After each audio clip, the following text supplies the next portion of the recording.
राधे राधे। आज हम चर्चा करेंगे चंद्रमा के बारे में, चंद्रदेव के बारे में। चंद्रदेव आप सब जानते हैं मन के कारक हैं। यदि चंद्रमा हमारा कहीं ना कहीं कमजोर हो, कुछ गड़बड़ मामला हो, तो हमारा मन अस्थिर रहेगा, मन पर बहुत ज़्यादा प्रभाव पड़ता है। तो चंद्रमा को मजबूत करने के लिए, चंद्रमा को प्रबल करने के लिए क्या करें? बड़े छोटे छोटे उपाय आपको बताने जा रहा हूं आज, ध्यान से सुनेंगे। सर्वप्रथम तो आप भगवान शंकर की, भोले बाबा की पूजा आराधना सच्चे मन से करें। भगवान शंकर चंद्र धारण करते हैं।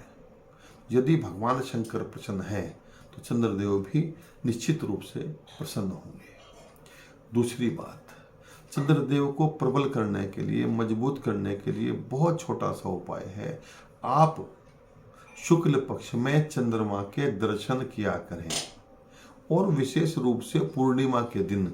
अभी थोड़ा ठंड का मौसम है, जब गर्मियाँ हों, तो आप चंद्रमा की रोशनी को अपने शरीर पर, उसके प्रकाश को अपने शरीर पर पड़ने दें। छत पर बैठ जाइए, चंद्रदेव के दर्शन करें, लेट जाइए ऐसे करके, तो चंद्रमा का प्रकाश निश्चित रूप से पड़ेगा।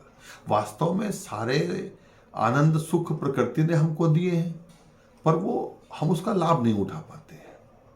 मैं एक स्थान पर व्याख्यान दे रहा था किसी विषय पर, तो मैंने लोगों से पूछा था, मेरी आयु के भी थे, कि आपको चंद्रमा देखे हुए कितने दिन हो गए। ठीक सा शहर था। उन्होंने कहा साहब हम सीधे ऐसे अपना 2 व्हीलर या 4 व्हीलर ड्राइव करते हैं तो चंद्रमा देखने का तो अवसर नहीं मिलता। घर जाते हैं, थक करके सो जाते हैं। तो चंद्रमा के कम से कम शुक्ल पक्ष में आप दर्शन ही कर लें, पूर्णिमा में उसका प्रकाश आपके ऊपर पड़े तो बहुत अच्छी बात है। अब आगे जो उपाय करने हैं उनके संदर्भ में बता रहा हूँ। आप चांदी का पात्र ले लें, विशेष रूप से यदि लोटा हो तो ज़्यादा बढ़िया है। कलश भी इसको बोल दें, आप कुछ भी बोल सकते हैं, अलग अलग भाषा में अलग अलग चीज़ें इसको कहते हैं। तो चांदी का लोटा लेकर के आप उसमें कच्चा दूध डाल दें, आप उसमें जल ले लें और गंगा जल की कुछ बूंदें टपका दें। दूसरा, उसके अंदर आप शक्कर डाल दें। ऐसा कार्य आप अगर करें, और साथ साथ अगर आप संभव हो तो उसमें सफ़ेद फूल भी डाल सकते हैं। अब किसी ने कहा सब गंगा जल तो है नहीं, हम तो बाहर विदेश में हैं। जो पवित्र कोई स्रोत हो, जहाँ जल मिलता हो, तो आप गंगा जी का ध्यान करके उसको डाल दें। हमारे यहाँ भाव का भी बड़ा महत्व है, फिर कभी किसी वीडियो में इसमें बताऊंगा आपको मैं। तो भाव करके आप उसको डाल दीजिए, और उसके बाद आप उसको चंद्रदेव को अर्घ्य दे दें। चंद्रदेव को अर्घ्य देने से चंद्रदेव प्रसन्न होंगे और निश्चित रूप से आपको लाभ होगा, सच्ची भावना से करने पर। यह मैं बार बार आपसे कहता हूँ। दूसरी खास बात आपने ध्यान रखनी है, बिना पैसे का उपाय पर हम लोग करते नहीं है। सच्चे मन से बताना, कितने लोग अपनी माता के चरण स्पर्श करते हैं? तो माँ के या माँ की श्रेणी में मौसी, मामी, ताई, चाची, जो भी इस तरह की श्रेणी में, उन सबके चरण स्पर्श अवश्य करें। उनके चरण स्पर्श करने से आप विश्वास करें, चंद्रमा प्रबल होगा, चंद्रमा मजबूत होगा। जब घर से निकलें तो माँ का आशीर्वाद लेकर के निकलें।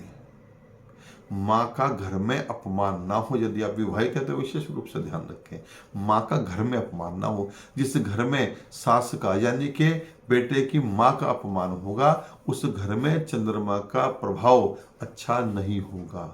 अब एक और ध्यान रखें, माँ मतलब आपकी माँ है तो आपकी पत्नी की भी माँ है, वो भी माँ के समान ही है सासू माँ, उसका भी अपमान मत करें। यदि आप किसी बात से सहमत नहीं हैं तो शांत रहिए, लेकिन किसी प्रकार से अपशब्दों का या अपमानजनक शब्दों का प्रयोग ना करें। ऐसा करने से भी चंद्रमा पर दुष्प्रभाव पड़ेगा, वो आपके लिए भली प्रकार से कार्य नहीं होगा, अच्छा नहीं होगा आपके लिए। इन छोटी छोटी बातों का आपने ध्यान रखना है। घर में जाए, माँ को प्रणाम करें, बाहर निकलें तो माँ को प्रणाम करें, माँ की श्रेणी का प्रणाम। ऐसा नहीं कि पिता को नहीं करना है, पिता को भी करना है, पर मैं चंद्रमा के उपाय बता रहा हूँ, इसलिए मैंने आपको ये सारी बातें बताई। मन साफ रखें, नकारात्मक विचारों को दूर रखें। याद रखें, हम कहते हैं प्रभु तुम अंतर्यामी, प्रभु तुम जग के स्वामी। जब वो जग का स्वामी है, जब वो अंतर्यामी है, तो हमें किस बात की चिंता करनी है? जो घटना है वो घटेगा, जो उचित समझेगा वो रोक लेगा, और जो होना है वो करेगा। तो आप पूर्ण रूप से समर्पित हो जाइए ना। चिंता खत्म, तनाव खत्म, स्ट्रेस खत्म, डिप्रेशन खत्म। डिप्रेशन क्या है? हमारी इच्छाओं का पिटारा, हमारी इच्छाओं का बोझ जब बहुत ज्यादा हो जाता है तो कहते हैं एंजाइटी हो गया, डिप्रेशन हो गया, अवसादित हो गया, ये नहीं हो रहा, वो नहीं हो रहा है। छोड़ दीजिए ना टेंशन। आपकी टेंशन, आपका तनाव लेने वाला बैठा है ऊपर। अरे विश्वास तो करके देखिए, कैसे सनातनी है आप। अब कहते हैं प्रभु आप हमारे स्वामी हैं, सब कुछ तुमको अर्पित। आरती करते हैं, उनका गुणगान करते हैं और उनके पराक्रम पर आप पूरी तरह से विश्वास नहीं करते। अगर है तो तनाव छोड़ दीजिए, चिंता छोड़ दीजिए, समर्पित हो जाइए, उनको अर्पित कर दीजिए स्वयं को, और उनका दूत बन के, उनका सेवक बन के आप अपना व्यापार, अपना कार्य, अपनी नौकरी ईमानदारी के साथ करिए। याद रखें, भगवान का पुत्र कभी बेईमान नहीं हो सकता। भगवान का पुत्र हमेशा कर्मठ होगा, सत्यवादी होगा, सत्य की राह का अनुसरण करने वाला होगा। आप उसका अनुसरण करें ये मान करके कि मैं माँ भगवती का पुत्र हूँ, मैं कहना का पुत्र हूँ, मैं विष्णु जी का पुत्र हूँ, मैं राम जी का पुत्र हूँ, मैं उनका सेवक हूँ। जब आप ये भाव मन में लेकर के चलेंगे, अपने आप पवित्रता आ जाएगी। वो पवित्रता, वो पावनता ही सारे कार्य भली प्रकार से ठीक कर देगी। तो आप ध्यान रखें, मन साफ रखें, निर्मल रखें।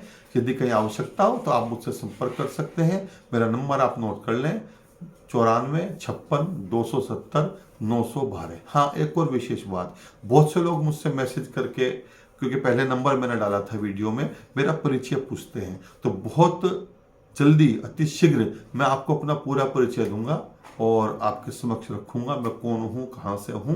फिर भी यदि कहीं मेरी आवश्यकता आप समझे, नंबर मैंने आपको बता दिया है। राम कथा मेरा जीवन का उद्देश्य और ध्येय रहा है। जहां आप उचित समझे, आपको आवश्यकता हो, आप आदेश करें, मैं प्रभु के चरणों में पहुंच जाऊंगा। राधे राधे, जय श्री राम।